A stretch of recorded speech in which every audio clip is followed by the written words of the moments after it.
तो hello guys, my name is Lucky and you are watching Respo Drive. तो दोस्तों आज की स्मैकडाउन पे हो गई ख़त्म। बहुत बढ़िया गई। ब्लड लाइन को पूरी तरह से तोड़ा यहाँ पे आरके ब्रो और ड्रू मैकिंटायर ने। इसके बाद ब्रॉल भी हुई आज की स्मैकडाउन में। तो क्या कुछ खास हुआ आज की स्मैकडाउन में, जानने के लिए वीडियो को देखना है लास्ट तक।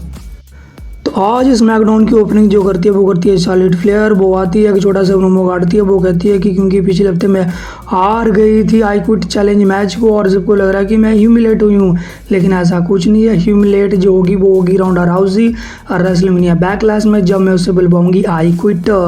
इस तरह का वो प्रोमो काटती है। आलिया भी होती है रिंग के बीचों बीच और वो ड्रू गुलाक को फिर से इस बार टारगेट करती है चार्लोट फ्लेयर। वो कहती है कि उसने टाइम पे रिंग नहीं बजाई तो वो दोषी है। इसके बाद आलिया को वो कहती है कि मैं तुम्हें एक तरह से ऐसे प्रिटेंड करूंगी कि तुम हो राउंडा राउजी।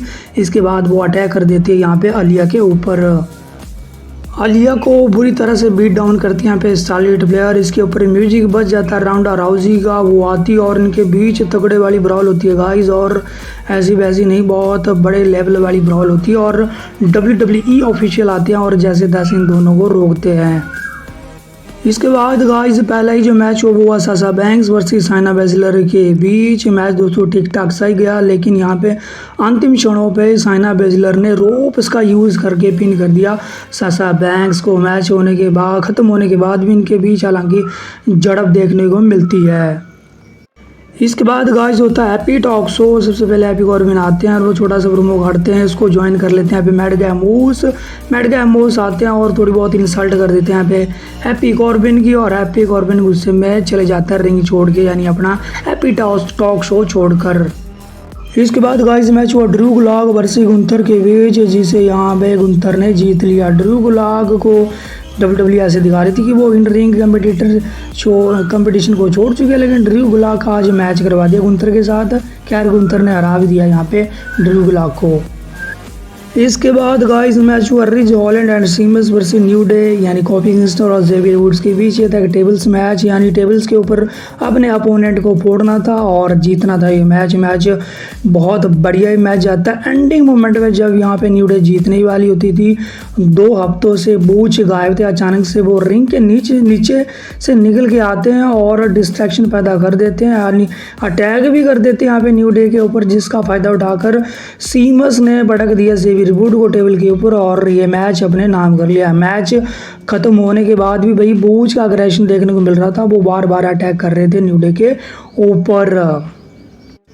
इसके बाद गाइस एक बैक स्टेज सेगमेंट दिखाया जाता है जिसमें पॉल हेमन को ज्वाइन करते हैं सैमी ज़ेन, और वो कहते हैं कि मैंने थोड़ी देर पहले देखा था कि शिंसुके नाकामोरा ने एक सेगमेंट में इंटरव्यू में कहा कि वो रोमन रेंस और ब्लड लाइन को भी भूले नहीं है जो उन्होंने शिंसुके नाकामोरा के साथ किया है। तो वो पॉल हेमन को कहते हैं कि तुम रोमन रेंस को मेरा ये मैसेज दे देना कि मैं शिंसुके नाकामोरा को देख लूँगा, उसकी चिंता करने की कोई ज़रूरत नहीं है। इसके बाद पॉल हेमन थैंक्स करते हैं यहाँ पे सैमी ज़ेन जाते हैं एडम पेरिस के साथ और नेक्स्ट वीक के लिए उनसे मैच मांगते हैं शिंसुके नाकामोरा के खिलाफ।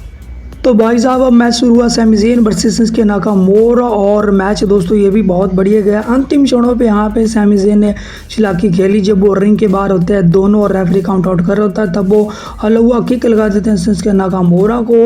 वो वहीं ढेर हो जाते हैं और सैमी ज़ेन खुद चले जाते हैं रिंग के बीच और काउंट आउट विक्ट्री यहाँ पे हासिल कर ली है सैमी ज़ेन ने। हाँ भाई दोस्तों मेन इवेंट की बारी। मेन इवेंट में था face to face R K bro, Drew McIntyre और ब्लड लाइन का।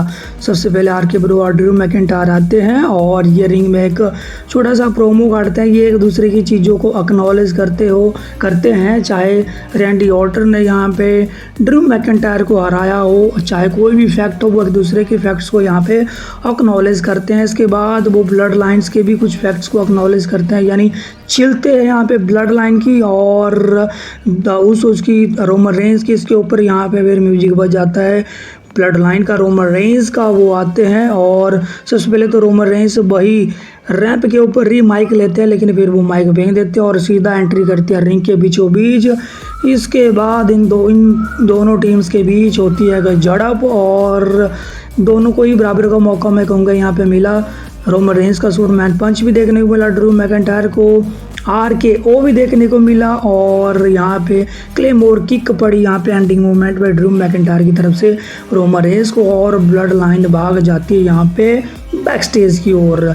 देखो जितना भी ये सेगमेंट हुए रोमन रेंस और RK ब्रो के, ब्लड लाइन और RK ब्रो के, इसमें पूरा दोनों टीम्स को बराबर बराबर ही दिखाया है। हालांकि मैं कहूँगा कि ब्लड लाइन को थोड़ा कम ही दिखाया है। तो क्या हो सकता है रेसलमेनिया बैकलैश में भी रोमन रेंस यानी ब्लड लाइन्स की टीम जीतेगी? लग तो कुछ ऐसा ही रहा है। बाकी देखते हैं रेसलमेनिया बैकलैश में क्या कुछ चीज़ें करती है WWE। तो आज की वीडियो दोस्तों यहीं तक। वीडियो पसंद आई हो तो शेयर कर दीजिए, लाइक शेयर, और रेस्टोरेंट ड्राइव को कर लीजिए सब्सक्राइब।